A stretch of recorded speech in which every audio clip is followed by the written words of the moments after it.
Pope takes a poop and the president too, and the fancy pants banker in his three-piece suit, the big fat general and all of his troops. The truth of the matter is everybody poops. The famous brain surgeon has to leave his lump, and the high-priced model has to stop for a dump. But can the size of Canada can't spray away the truth, cause even if they don't admit it, everybody poops. Hello guys, so I'm here for the last part of our June series on veganism, and it's actually July at the moment, so we are getting kind of late, but we don't have any followers anyway, so who cares. So on this last part, Nicole and I chose to talk about the social aspect of being a vegan, because since being a vegan involves your diet and eating is a very social thing, in my opinion. Of course, if you live by yourself, and most of the time you will eat by yourself, so you do your own food shopping and you cook for yourself and stuff, but hopefully you have friends and you have a family, and maybe you have a work when you have to go to eat for work and stuff like that. And so eating is also often involved in the whole like socializing process. You often meet friends for a meal and then a drink and stuff like that. And when you start a vegan diet, you realize how complicated it can become to be a vegan. When you're in front of a menu and you see absolutely nothing is vegan on it. So obviously it changed from countries to countries, and I experienced it because I became a vegan when I was living in the UK, in Scotland, and now I'm back in France, and it's widely different. Also, when I was in the UK, I was only interacting with my friends because nobody in my family was living there. All my family is back in France, and now I'm back living with my family. I'm in my room at my mom's place at the moment, but sometimes I go and see my dad. And so yeah, it's widely different. And actually a vlog about my experience as a vegan in France is coming, I think, at the end of July. So if you're interested, just stay tuned, and it will also show really pretty landscape and places, because I live in the south of France, which is the best part of France. Everybody lives their vegan lifestyle differently, but I am quite flexible. Like, if I don't have a choice, if I really don't, I will eat something non-vegan, and that's okay.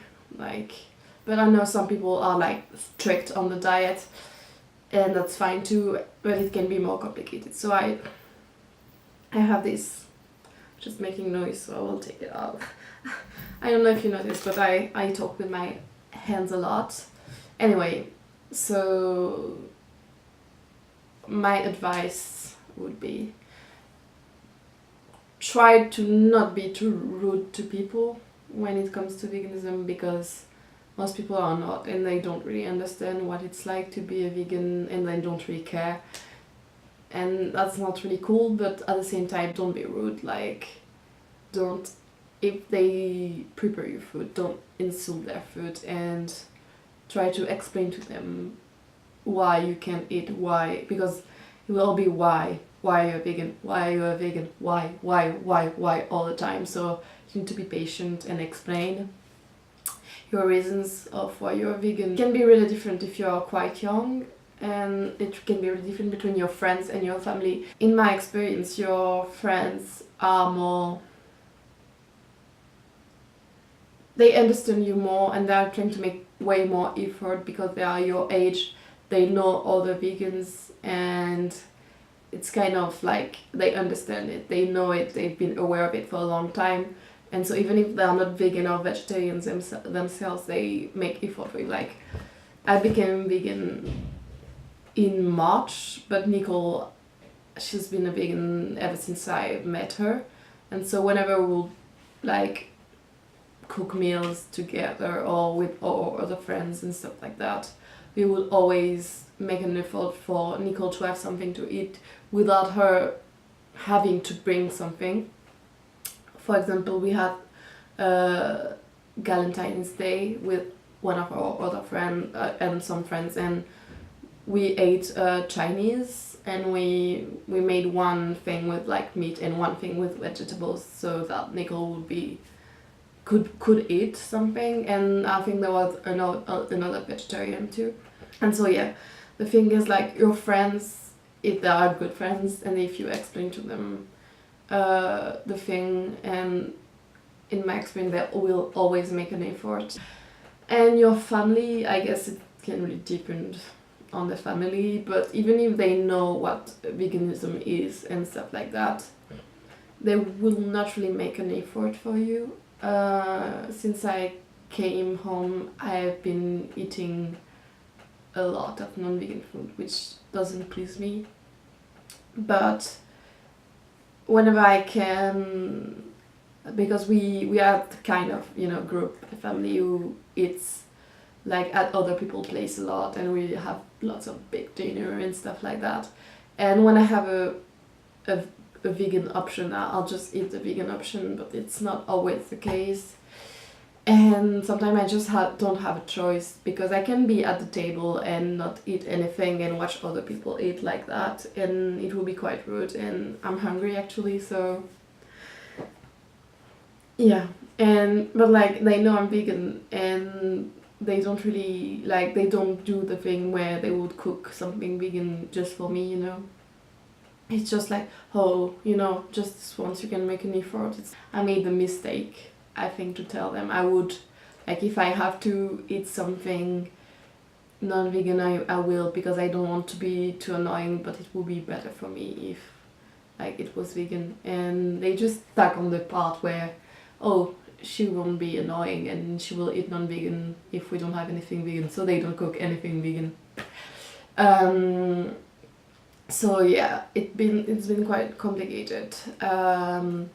So if you're back with your family, you'll need to cook your own stuff, and if you go out with your family to other friends, I think all I can say to you is like, take something vegan with you. It's kind of sad, but that's the way it is. Like, I know, for example, I even asked for my birthday in August.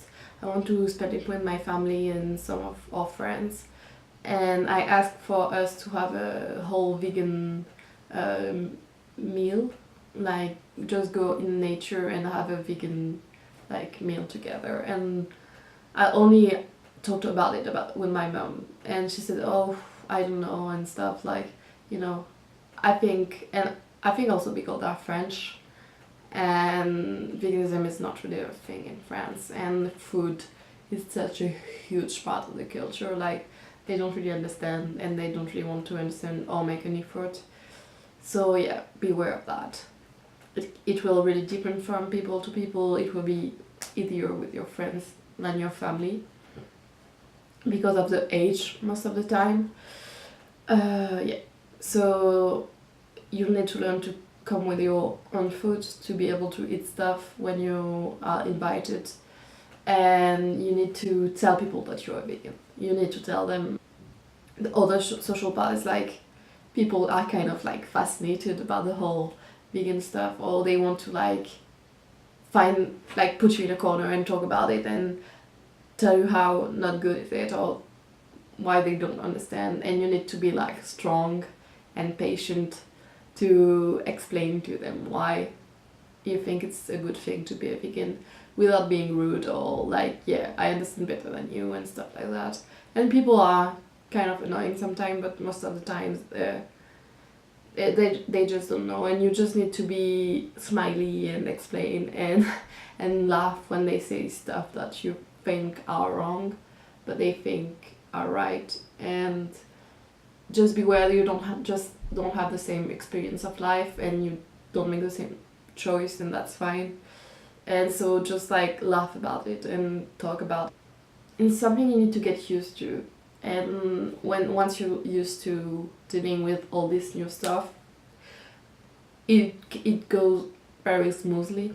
Yeah, you just like, you need to take the rhythm. That's why, like, if you're starting to be a vegan and you're kind of panicking because like you have to deal with yourself and your urge and cooking for yourself and like looking for everything, and at the same time you have to deal with your social life, and like it's like, it's fine if you can't deal with everything at the same time. Just take it step by step. Like I had to start with myself, and it was quite easy when I was in Scotland because all my friends understood. And now that I'm back in France, I realize it's a new step in being a vegan, and I'm still like, I'm talking as a new vegan, you see, so it's like really sharing my experience, no judgment or anything. And wait, what time is it? I need to fucking hurry. Okay, so yeah, and I realize now I have to deal with all this new stuff, and I'm not perfect yet, but I'm in the process, you know what I mean? So yeah, just let yourself not be perfect at the beginning and just go at your own path, and just, my motto is just chill. Yes, the one last thing, it's more of an advice of being a vegan in general, and not only in your social life, but it's really, most of the time the situation will come when you're in a social situation. Try to not make exceptions, like as little as you can, because I learned in the hard way, kind of, like if you start to make exception, it can really escalate quickly. Like you say, oh, I'll just make an exception this once because I've been a very good vegan for the past week and I didn't do anything non-vegan for the past week, so I'm in this situation when I don't really have a choice, but I couldn't make an effort to have a choice, but I'll just make an exception to make my life easier. And you just realize, and you eat the non-vegan thing, and the next day you're like, well, it's just like, you know, it's just like, I've been a vegan the whole day, it's just this one thing, I can eat this one thing, I'm missing, like, I don't know, I'm missing milk chocolate, I just take this of milk chocolate, and then the next day it's just, oh, there's some pizza left in the fridge from my mom, I'll just eat a bit of pizza because I'm missing pizza. You start with this and you end up with this. So try to make as little exception as possible, because if you start to make exceptions, you go there and then and you'll just be non-vegan again without realizing it. So yeah, it's for your own like peace of mind. Try to not make exceptions, because once you start making exceptions, it becomes harder and harder to follow your vegan diet seriously. So I'm back in the process of being a serious vegan, I'm not gonna lie. But yeah, I guess it's things I didn't expect and things I learn every day, and think that I'm here to share for you to not have to deal with this, you know? So this is the end of our vegan story, and Nicole is in Brazil at the moment, so I will be the one posting videos for the summer. Well, I hope you like this series, and we would really love your feedback on it. I hope it was useful to you, and don't hesitate to share other things I missed, other things that could help me in dealing with like the social aspect of being a vegan. Just don't hesitate, and I hope you liked it, and yeah, bye bye.